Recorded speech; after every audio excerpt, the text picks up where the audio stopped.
Hi friends, എല്ലാ ദിവസവും ഒരേപോലെയുള്ള ദോശ കഴിച്ചു മടുത്തു. എങ്കിലിതാ ഒരു പുതിയ ദോശയുടെ റെസിപ്പിയാണ്. വളരെ ഹെൽത്തിയും ടേസ്റ്റിയുമായിട്ടുള്ള ഒരു ദോശയുടെ റെസിപ്പിയാണ് കേട്ടോ. വളരെ കുറച്ച് ഇൻഗ്രീഡിയൻസ് കൊണ്ട് നമുക്ക് വളരെ പെട്ടെന്ന് തന്നെ തയ്യാറാക്കി എടുക്കാൻ പറ്റിയ ഒരു ദോശയാണ്. അപ്പോൾ ഇതെങ്ങനെയാണ് തയ്യാറാക്കിയിരിക്കുന്നത് നമുക്ക് കണ്ടു നോക്കാം. അപ്പോൾ അതിനായിട്ട് ഞാനൊരു പാത്രത്തിലേക്ക് 2 ഗ്ലാസ് പൊന്നിയരിയാണ് ഇട്ട് കൊടുത്തിരിക്കുന്നത്. ഒരു അര ഗ്ലാസ് കടലപ്പരിപ്പ് കൂടി ചേർത്ത് കൊടുക്കുന്നുണ്ട്. കടലപ്പരിപ്പാണ്. പിന്നെ ഒരു 10-15 കാഷ്നട്ട് കൂടി ചേർത്ത് കൊടുക്കുന്നുണ്ട്. ഇനി ഇതെല്ലാം കൂടെ നന്നായിട്ടൊന്ന് വെള്ളമൊഴിച്ച് കഴുകിയെടുത്തതിന് ശേഷം ഒരു 5-6 മണിക്കൂർ നമുക്കിതൊന്ന് കുതിരാനായിട്ട് വയ്ക്കണം കേട്ടോ. അപ്പോൾ നന്നായിട്ടൊന്ന് കഴുകിയെടുത്തിട്ട് വരാം.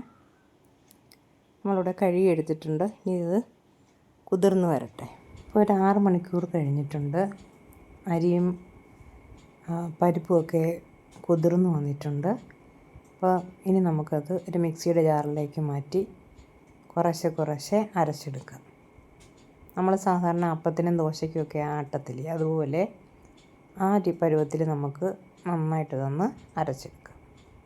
അപ്പോൾ ആദ്യത്തെ ട്രിപ്പ് കുറച്ചിട്ട് കൊടുത്തിട്ടുണ്ടായിരുന്നു. അത് ഞാൻ നന്നായിട്ട് അരച്ചെടുത്തിട്ടുണ്ട്. അതേ പാത്രത്തിലേക്ക് ഒഴിച്ചു കൊടുത്തു. ഇനി ബാക്കിയുള്ളത് കൂടി നമുക്കിതുപോലെ അരച്ചെടുക്കാം. രണ്ടാമത്തെ ട്രിപ്പും ഞാൻ അരച്ചെടുത്തിട്ടുണ്ട്. ഇത്രയേ ഉള്ളൂ. ഇനി ഇതിലേക്ക് നമുക്ക് ആവശ്യത്തിന് ഉപ്പിട്ട് കൊടുക്കാം. എന്നിട്ടിത് കൈ കൊണ്ട് നന്നായിട്ടൊന്ന് മിക്സ് ചെയ്ത് വെക്കാം. അപ്പം നമ്മളിതിനകത്ത് ഈസ്റ്റോ അങ്ങനെയൊന്നും ഇടുന്നില്ല. ഉപ്പ് മാത്രമാണ് ചേർത്ത് കൊടുത്തിരിക്കുന്നത്.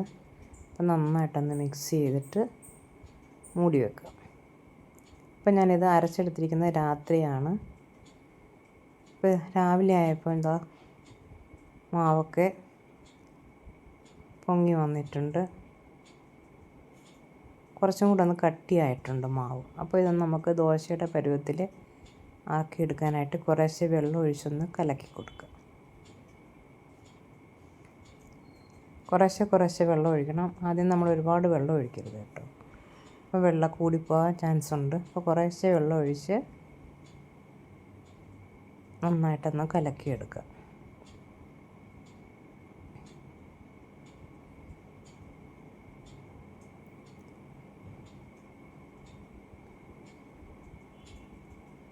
അപ്പോൾ ദോശയുടെ പരുവമായിട്ടുണ്ട്. ഇത്രയും മതി. ഇനി നമുക്ക് ഇതിലേക്ക് ചതച്ച മുളകാണ്. 1 ടീസ്പൂൺ ചതച്ച മുളക് ചേർത്തിട്ടുണ്ട്. ഒരു 1/2 ടീസ്പൂൺ കുരുമുളക് പൊടിയും ചേർത്തിട്ടുണ്ട്. രണ്ടും കൂടെ ചേർത്ത് ഒന്നുകൂടി ഒന്ന് മിക്സ് ചെയ്യാം.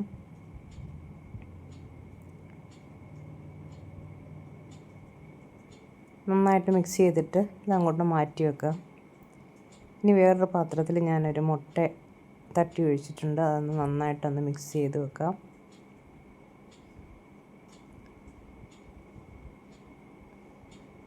മുട്ടയിൽ വേറൊന്നും ചേർത്തിട്ടില്ല. വെറും മുട്ട മാത്രമാണ് ഇങ്ങനെ നന്നായിട്ടൊന്ന് ബീറ്റ് ചെയ്തെടുത്തിട്ടുണ്ട്. ഇനി നമുക്ക് ഇത് ചുട്ടെടുക്കാം. അപ്പം ഞാൻ അതിനായിട്ടൊരു ദോശക്കല്ല് അടുപ്പിൽ വെച്ചിട്ടുണ്ട്.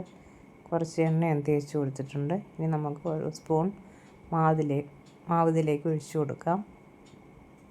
എന്നിട്ട് നല്ല നൈസായിട്ട് നമുക്കൊന്ന് പരത്തിയെടുക്കാം.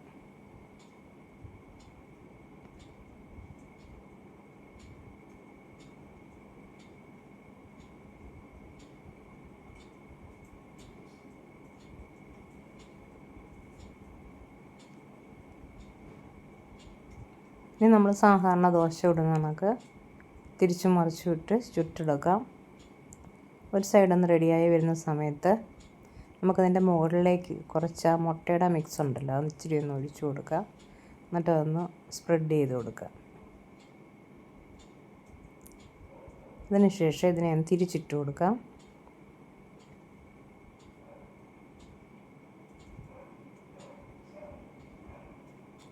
പെട്ടെന്ന് ഇളകി വരും കേട്ടോ, കുഴപ്പമില്ല. നന്നായിട്ട് ഇളകി വരും. ഇനി ഇതിൻ്റെ പുറത്തുകൂടി വേണമെങ്കിൽ കുറച്ച് മുട്ടയുടെ മിക്സ് നമുക്ക് ഒഴിച്ചു കൊടുക്കാം. അതിനുശേഷം ഇതിനെ ഒന്ന് തിരിച്ചിട്ട് കൊടുക്കുക.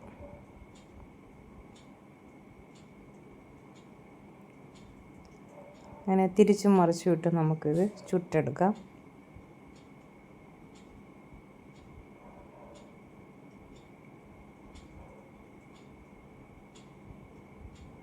ഇനി ആദ്യത്തെ ദോശ റെഡിയായി വന്നിട്ടുണ്ട്. ഇനി ബാക്കിയുള്ള മാവും ഇതുപോലെ നമുക്ക് ചുട്ടെടുക്കാം.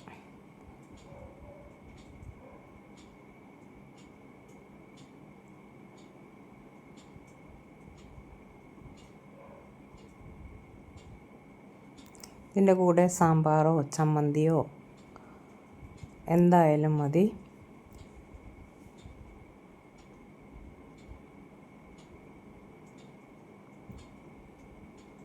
നമ്മൾ മുട്ടയൊക്കെ ചേർത്ത് അതുപോലെ തന്നെ കടലപ്പരിപ്പൊക്കെ ചേർത്ത് തയ്യാറാക്കിയിരിക്കുന്നുണ്ട്. വളരെ ഹെൽത്തി ആയിട്ടുള്ള ഒരു ബ്രേക്ക്ഫാസ്റ്റാണ്.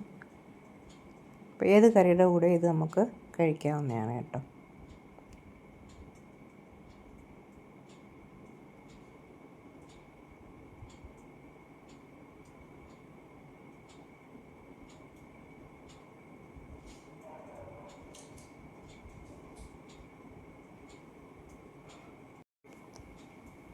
അങ്ങനെ നമ്മുടെ മാവ് അടുത്തത് ഞാൻ റെഡിയാക്കി എടുത്തിട്ടുണ്ട്. അങ്ങനെ എല്ലാ മാവും ഞാൻ ചുട്ടെടുത്തിട്ടുണ്ട്. നല്ല അടിപൊളി ടേസ്റ്റിലുള്ള ബ്രേക്ക്ഫാസ്റ്റ് അങ്ങനെ ഇവിടെ റെഡി ആയിട്ടുണ്ട്. അപ്പോൾ എല്ലാവരും ഇത് ട്രൈ ചെയ്ത് നോക്കുക. ഇഷ്ടപ്പെടുന്നെങ്കിൽ ലൈക്ക് ചെയ്യുക, ഷെയർ ചെയ്യുക, കമൻറ്റ് ചെയ്യുക, ചാനൽ സബ്സ്ക്രൈബ് ചെയ്യുക. Okay, thank you.